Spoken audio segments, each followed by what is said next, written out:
Mahingalo sa tanan. So, ngaon mi kay si Mayang nagluto og banana fries.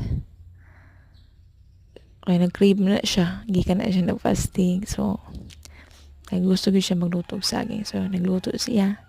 So, kami po nakaabit po mi siyang ginutuan. Actually, daghan gid na yang giluto. So, yan. Apel si Vanessa, oh. Kaya gising-gising lang agi.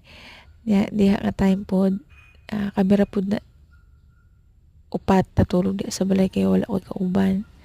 Sila na akong kauban nga natulog sa balay. So, pwede na mabuhat ang tanan. Mukhaon.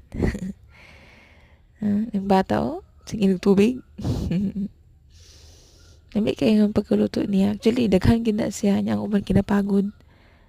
Sayang kaya pero luyon yan ang tanan. Nagkakaon gapon. Salamat sa pagtanaw. God bless.